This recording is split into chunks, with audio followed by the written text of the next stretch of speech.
Hello friends, zeta axis के एक और वीडियो में आप लोगों का स्वागत है।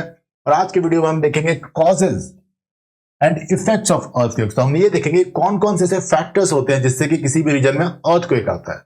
हम ये भी देखेंगे कि अर्थक्वेक आने से हमारे सरफेस पे हम क्या क्या इफेक्ट्स देखते हैं उसके। तो स्टार्ट करते हैं कॉजेज ऑफ अर्थक्वेक से।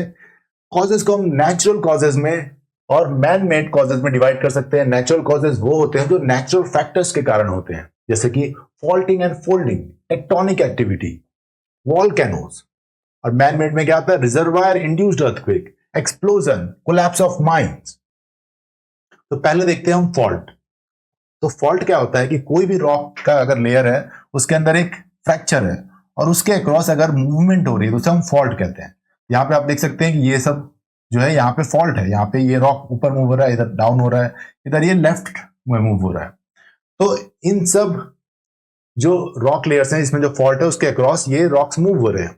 अब ये दोनों एक दूसरे के ऊपर ऐसे प्रेस्ड हैं और इनके बीच में काफी ज्यादा फ्रिक्शन फोर्स है और इसके अगेंस्ट जब ये मूव होते हैं, अब ये जो आपको सरफेस दिख रहा है ये सरफेस स्मूथ नहीं होता, ये काफी बम्पी हो सकता है। मतलब इसके अंदर आपको देखने को मिलेगा कि ऐसे ग्रूव्स हो सकते हैं। अब ये ग्रूव्स जब एक दूसरे के साथ मूव होते हैं तो इसमें क्या होता है कि फ्रिक्शन जनरेट होता है और ये एक दूसरे को पुश करते हैं, एक दूसरे को चेंज करने की कोशिश करते हैं ताकि आगे बढ़ सके। तो इसमें क्या होगा कि स्ट्रेस डेवलप होगा इस रॉक में। सपोज ये इधर मूव करने की कोशिश कर रहा है, ये वाला इस वाले से अटक जाएगा, ये इसको मूव करने की कोशिश करेगा, यहाँ पे स्ट्रेस डेवलप होगा और हो सकता है कि ये बेंड हो जाए या हो सकता है कि वो ब्रेक हो जाएगा। अगर वो बेंड हो जाएगा तो थोड़ी देर में वो अपनी पोजीशन में वापस आना चाहेगा। तो इसके कारण ट्रेमर्स होते हैं, जब भी रिलेटिव मूवमेंट होती है दो रॉक लेयर्स के बीच में। यहाँ पे हम एग्जाम्पल देख सकते हैं, ये एक रॉक लेयर है ऊपर से और इसमें अब शियर फोर्स जनरेट हो रहा है, समझ लीजिए, एक इधर है और एक इधर है। तो इसके कारण यहाँ पे आपको दिखेगा कि इन लेयर्स में बहुत ज्यादा स्ट्रेस डेवलप हो रहा है। अब क्या होगा कि अचानक से ज्यादा स्ट्रेस डेवलप हो गया तो यहाँ पे ये रॉक्स जो होगा फ्रैक्चर हो जाएंगे, यहाँ पे फॉल्ट आ जाएगा और इसके कारण एनर्जी रिलीज होगी, क्योंकि ये जो ऐसे बेंड स्ट्रक्चर था वो फिर देखिए सीधा हो गया तो ये रिबाउंड करेगा तो एनर्जी रिलीज करेगा। यहाँ पे आप एग्जाम्पल देख सकते हैं कि ये जो रॉक्स थे कंटिन्यूस रॉक लेयर्स थे, बट इसी फोर्स के कारण यहाँ पे एक फॉल्ट जनरेट हुआ जिसने एनर्जी रिलीज की। सिमिलरली यहाँ पे एक दूसरा एग्जांपल है, अगर हम इस रॉक लेयर को देखें और यहाँ पे जो छोटे से एरिया को जूम करके देखें, यहाँ पे आपको देखने को मिलेगा कि इनका जो सरफेस है स्मूथ नहीं है, बल्कि काफी इसमें बम्प्स है, काफी इसमें रफनेस है। तो ये जब एक दूसरे से मूव होता है तो देखिए यहाँ पे स्ट्रेस डेवलप होगा। अब या तो ये बेंड होंगे या फिर ब्रेक होंगे। तो अगर ये बेंड होंगे तो कुछ टाइम के बाद ये वापस अपने पोजीशन पे आना चाहेंगे जब स्ट्रेस बहुत ज्यादा हो जाएगा, या फिर ये ब्रेक हो जाएंगे, तो इसके कारण एनर्जी रिलीज होती है। सिमिलरली फोल्डिंग अगर देखें तो फोल्डिंग क्या होता है कि जब कोई रॉक लेयर है उसको दोनों साइड से कंप्रेस किया जाए तो उसके कारण फोल्डिंग होती है। अब ये फोल्डिंग जब होती है तो रॉक के अंदर बहुत ज्यादा स्ट्रेस लेवल होता है। यहाँ पे देखिए rocks are under heavy stress during folding, और इस हैवी स्ट्रेस के कारण क्या हो सकता है कि या तो रॉक्स जो होते हैं वो उसमें क्रैक हो जाए या फिर वो जो होता है वो फिर से अपने ओरिजिनल पोजीशन पे आ जाए। तो इसके कारण अर्थक्वेक्स आता है। कभी कभी वो अपने आसपास के रॉक्स के ऊपर भी प्रेशर डालते हैं, उसके कारण भी ट्रेमर्स आते हैं। अब यहाँ पे आप देखिए ये एक फॉल्ट समझ लीजिए, यहाँ पे ये वाला रॉक लेयर जो है नीचे की ओर मूव हो रहा है, ये दूसरा रॉक लेयर है। अब फ्रिक्शन के कारण दोनों अटैच है, ये भी इसके साथ बेंड हो रहा है, यहाँ पे आपको बेंडिंग देखने को मिल रही है। अब ये क्या होगा कि बेंडिंग जब एक हद से ज्यादा हो जाएगी तो देखिए इसने एनर्जी रिलीज की। ये अगर रॉक लेयर होता तो हमें ये अर्थक्वेक की तरह दिखता। अब देखिए यहाँ पे फिर से फ्रिक्शन के कारण क्या हुआ कि ये तो मूव हो रहा है, फ्रिक्शन के कारण ये इसके साथ भी मूव हो रहा है, यहाँ पे आपको फोल्डिंग जैसा देखने को मिल रहा है। अब क्या होगा कि अचानक ये एनर्जी रिलीज करेगा तो इसके कारण आपको क्या देखने को मिलेगा? भूकंप। वॉल्केनिज्म के कारण भी भूकंप आता है और इसका कारण क्या होता है कि ये जो मैग्मा है ये सरफेस की ओर आ रहा है। अब यहाँ पे रॉक लेयर्स हैं, ये रॉक लेयर्स का अपना एक इक्विलिब्रियम है, अपना एक बैलेंस बना के रखा है। तो जब ये इसको मेल्ट करेगा और ब्रेक करेगा तो क्या होगा कि ये इक्विलिब्रियम जो है वो बिगड़ जाएगा और रॉक्स भी मूव करेंगे एक दूसरे के अगेंस्ट, तो यहाँ पे आपको भूकंप देखने को मिलेगा। दूसरा कारण क्या होता है कि ये जो मैग्मा होता है बहुत ही हॉट होता है। हॉट होने से क्या होता है कि इसकी डेंसिटी हो जाती है कम, तो इसकी डेंसिटी ज्यादा है। अगर हम इसको D1 ले लें और इसको D2 ले लें, आपको देखने को मिलेगा कि D1 की डेंसिटी जो है वो D2 से ज्यादा है। तो इसकी डेंसिटी ज्यादा, सॉरी D2 की डेंसिटी कम है, तो इसकी डेंसिटी कम है, तो बॉयंसी के कारण क्या होगा कि ये ऊपर आएगा। अब अगर किसी कारण से डेंसिटी बहुत ज्यादा कम हो जाए तो ये मैग्मा बहुत तेजी से ऊपर आएगा। और उसके बीच में जो भी रॉक लेयर्स आएंगे उसको वो तोड़ते जाएगा बहुत ही वॉलेंटली, जिसके कारण कि काफी ट्रेमर्स आएंगे। तो ये जब ऊपर आते हैं और जब ये यहाँ पे निकलते हैं वेंट से तो भी काफी एक्सप्लोजन्स होते हैं, तो उसके कारण भी आपको अर्थक्वेक के ट्रेमर्स आ सकते हैं। लेकिन इसका कुल इफेक्ट जो होता है वो छोटे एरिया पे होता है। तो जैसे हमने पिछला वाला फॉल्ट देखा था या जो टेक्टोनिक एक्टिविटी हम नेक्स्ट देखेंगे तो वो बड़े रीजन को करता है, लेकिन वॉल्केनिक एक्टिविटी छोटे रीजन को इफेक्ट करती है। अब प्लेट टेक्टोनिक एक्टिविटी है, हम देखते हैं कि प्लेट टेक्टोनिक में क्या है कि हमारा जो अर्थ के जो लिथोस्फीयर है 7 मेजर और फिर कई सारे माइनर प्लेट में डिवाइडेड है, और सारे प्लेट एक दूसरे के रिलेटिव मूव होते हैं। मतलब कि एक इधर मूव कर रहा है, दूसरा सपोज इधर कर रहा है, तीसरा इधर कर रहा है, तो सब रिलेटिवली मूव कर रहे हैं। तो हर एक बाउंड्री पे क्या हो रहा है, रिलेटिव मूवमेंट हो रही है। अब अगर यहाँ पे रिलेटिव मूवमेंट हो रही है तो दोनों के बीच में फ्रिक्शन हो रहा है। यहाँ पे ये इसके साथ सामने मूव हो रहा है, कन्वर्जेंट बाउंड्री है, तो रिलेटिव मूवमेंट होता है, वहां पे फ्रिक्शन होता है या फिर कंप्रेसिव फोर्सेस लगते हैं। तो इसके कारण फिर से क्या होता है, रॉक्स में स्ट्रेस डेवलप होता है, और वो स्ट्रेस जब रिलीज होता है तो भूकंप आता है। इसीलिए देखिए कि जहां जहां पे आपको टेक्टोनिक बाउंड्री दिख रहा है वहां पे आपको अर्थक्वेक का जो फ्रीक्वेंसी वो ज्यादा दिख रहा है। अब ये जो ग्रीन डॉट्स हैं ये आपको सैलो अर्थक्वेक्स का लोकेशन बताया। सैलो अर्थक्वेक्स मतलब वो अर्थक्वेक्स जिनका डेप्थ 70 किलोमीटर से ज्यादा है। जो येलो डॉट्स हैं ये आपको दिखा रहे हैं इंटरमीडिएट अर्थक्वेक्स, यानी 70 से 300 किलोमीटर के डेप्थ तक। और फिर जो रेड है वो आपको दिखा रहे हैं वो अर्थक्वेक्स जो 300 किलोमीटर से भी ज्यादा गहराई पे होते हैं। तो आप देखिए कि जहां जहां कन्वर्जेंट बाउंड्री है वहां पे आपको ये रेड डॉट्स दिख रहे हैं, यानी कि डीप सीटेड अर्थक्वेक्स जो 300 किलोमीटर के भी ज्यादा गहराई पे होते हैं। सिमिलरली ये देखिए ये येलो डॉट्स हैं, और ये आपको देखने को मिलेंगे ना ही सिर्फ कन्वर्जेंट बाउंड्री पे तो आपको देखने को मिल ही रहा है, और कई जगह आपको ये ट्रांसफॉर्म बाउंड्री पे भी देखने को मिलेंगे। यहाँ पे सैन एंड्रियास ट्रांसफॉर्म बाउंड्री है, यहाँ पे आपको भी देखने को मिलेगा कि इंटरमीडिएट अर्थक्वेक ये वाले जो बीच वाले हैं ये होते हैं यहाँ पे। तो इंटरमीडिएट अर्थक्वेक देखने को मिलेगा आपको इन ट्रांसफॉर्म बाउंड्री से। और फिर जो हमारे ये मिड ओशनिक रिजेस है जहां पे डाइवर्जेंट बाउंड्री है, यहाँ पे आपको देखने को मिलेंगे सैलो अर्थक्वेक्स। यहाँ पे सिर्फ सैलो अर्थक्वेक्स होते हैं। तो आइए समझते हैं कि ऐसा क्यों होता है। तो जो कन्वर्जेंट बाउंड्री है वहां पे आप जानते हैं कि एक प्लेट सबडक्ट हो रहा है। ये जो सबडक्टिंग प्लेट है काफी गहराई तक जा सकता है। यहाँ पे आप देखिए ये आपका 1000 किलोमीटर तक दिखाया हुआ, 800 किलोमीटर तक, मतलब बहुत ज्यादा गहराई तक ये एक्सटेंड हो सकता है प्लेट।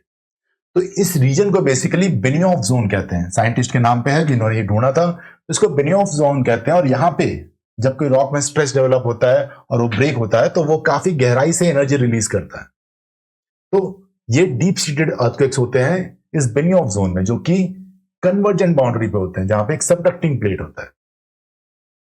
इस प्लेट पे माउंटेन बिल्डिंग, फॉल्टिंग और वॉलेंट वॉल्केनिक एक्टिविटी भी होता है, उसके कारण भी हमें भूकंप देखने को मिलते हैं।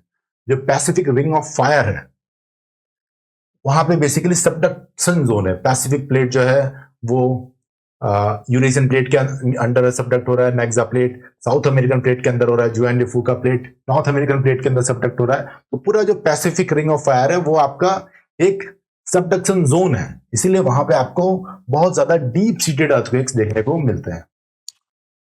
अब ये डाइवर्जेंट बाउंड्री है, पहले हमने कन्वर्जेंट देखा था, डाइवर्जेंट बाउंड्री जहां पे मिड ओशनिक रिज होता है। यहाँ पे आप देखिए लिथोस्फीयर जो है उसकी जो डेप्थ है वो काफी कम होती है यहाँ पे। तो इसके कारण क्या होता है कि जो अर्थक्वेक्स होते हैं वो काफी सैलो अर्थक्वेक्स ही आते हैं, क्योंकि इससे ज्यादा गहराई पे तो लिथोस्फीयर ही नहीं है। जब लिथोस्फीयर ही नहीं है तो भूकंप कैसे आएगा गहराई पे, क्योंकि एस्टेनोस्फीयर में रिजिडिटी नहीं होती है। यहाँ पे रॉक्स जो है प्लास्टिक स्टेट में, तो एस्टेनोस्फीयर में जो रॉक्स हैं उनके अंदर कभी स्ट्रेस डेवलप ही नहीं होगा, तो वो कभी सेस्मिक वेव्स रिलीज ही नहीं करेंगे। इसीलिए यहाँ पे हमेशा सैलो फोकस्ड अर्थक्वेक्स, यानी कि अर्थक्वेक्स जो 70 किलोमीटर से कम गहराई से आते हो वही आते हैं। फिर ये है ट्रांसफॉर्म बाउंड्री। ट्रांसफॉर्म बाउंड्री में आप देखिए कि इसका जो लिथोस्फीयर है ये नॉर्मल डेप्थ तक रहता है, मतलब 300 किलोमीटर की डेप्थ तक आपको देखने को मिल सकता है आपका ये लिथोस्फीयर। तो इसीलिए यहाँ पे जो भूकंप आते हैं वो इंटरमीडिएट और सैलो दोनों आते हैं। इसीलिए इस मैप में आप देखिएगा जहां पे कन्वर्जेंट बाउंड्री है वहां पे आपका एक सबडक्टिंग प्लेट है, इसलिए बहुत ही ज्यादा गहराई तक भूकंप आते हैं। ये पूरा आपका पैसिफिक रिंग ऑफ फायर है, ये भी आपका पैसिफिक रिंग ऑफ फायर है। यहाँ पे आप देखिए इंटरमीडिएट और रेड कलर वाले डीप सीटेड अर्थक्वेक्स भी होते हैं, और सैलो अर्थक्वेक्स तो सब जगह होते हैं। ये देखिए मिड ओशनिक रिज है, यहाँ पे सिर्फ सैलो अर्थक्वेक्स है। अब नेक्स्ट हम कारण देखते हैं जिसे कहते हैं रिजर्वायर इंड्यूस्ड अर्थक्वेक। तो रिजर्वायर इंड्यूस्ड अर्थक्वेक में क्या होता है ये अगर आपका एक डैम है और यहाँ पे ये पानी है, इस डैम में पानी भर दिया आपने। अब जब ये पानी भर दिया आपने तो क्या होगा कि इसका वाटर जो यहाँ पे इकट्ठा होगा उसका भी वेट पड़ेगा नीचे वाले लेयर्स पे। तो यहाँ पे आपको देखिए क्रैक्स देखने को मिल सकते हैं, जो रॉक होगा वो क्रैक हो सकता है और उसके कारण एनर्जी रिलीज होगी। तो इस डैम के कारण भी आपको ये भूकंप देखने को मिल सकते हैं। इस तरह का भूकंप कोयना डैम में हुआ था जो कि महाराष्ट्र में 1967 में। इसे रिजर्वायर इंड्यूस्ड अर्थक्वेक कहते हैं, क्योंकि जो पानी इकट्ठा होता है इस डैम में उसके वेट के कारण नीचे के रॉक लेयर्स ब्रेक होते हैं और एनर्जी रिलीज करते हैं। इसके बाद है आपके एक्सप्लोजन इंड्यूस्ड अर्थक्वेक, मतलब कोई बहुत बड़ा एक्सप्लोजन हो गया, कोई एटॉमिक बम फोड़ दिया, कोई बहुत बड़ा बम फोड़ दिया आपने, तो उसके कारण भी ट्रेमर्स जनरेट होते हैं। फिर माइन कोलैप्स। तो माइंस क्या होता है कि माइंस ऐसे बहुत गहरे होते हैं, 1-1, 2-2, 3-3 किलोमीटर तक हो सकते हैं और ये फिर ऐसे फैले भी होते हैं, बहुत सारे टनल्स होते हैं इसके अंदर। तो अगर इनका कंस्ट्रक्शन सही से ना हो या रख रखाव ठीक से ना हो तो ये कोलैप्स कर सकते हैं। तो जब इतना बड़ा एरिया जब कोलैप्स होगा तो भी वो ट्रेमर्स या अर्थक्वेक जनरेट करेगा। अब देखते हैं इफेक्ट्स ऑफ अर्थक्वेक्स, मतलब अर्थक्वेक आता है तो क्या क्या होता है। एक है लैंडस्लाइड, लैंडस्लाइड हो सकता है, सुनामी आ सकती है, सॉइल लिक्विफेक्शन आ सकता है, फ्लैश फ्लड्स आ सकते हैं, एवलांचेस होते हैं, बिल्डिंग का भी डैमेज हो सकता है। तो देखिए एक एक करके देखते हैं इन सबको। स्टार्ट करते हैं लैंडस्लाइड से। तो जनरली क्या होता है कि आपका अगर कोई माउंटेन है उसके ऊपर रॉक्स या फिर सॉइल के ऐसे लेयर हैं जो बहुत ज्यादा अटैच नहीं है बेस रॉक से, तो जब ये अर्थक्वेक आएगा तो ये फिर स्लोप के थ्रू नीचे की ओर मूव करेंगे। तो इसी को लैंडस्लाइड या रॉक स्लाइड कह सकते हैं, यहाँ पे रॉक फॉल कह सकते हैं। तो अर्थक्वेक के कारण क्या होता है कि लैंडस्लाइड्स होते हैं। फिर दूसरा है सुनामी। सुनामी जो है बेसिकली अर्थक्वेक जब ओशन के अंडर आता है या ओशन के नीचे वाले रॉक लेयर में आता है तब आपको सुनामी के चांसेस बढ़ जाते हैं। सुनामी में क्या होता है कि आपका ये रॉक लेयर है ये ऊपर नीचे मूव हो रहा है, तो पूरा कॉलम ऐसे मूव होता है। इसके कारण जो ये वाटर कॉलम जो मूव होता है उसमें आपको ऐसे रिपल्स देखने को मिलते हैं। ये रिपल्स धीरे धीरे चारों तरफ फैलते हैं।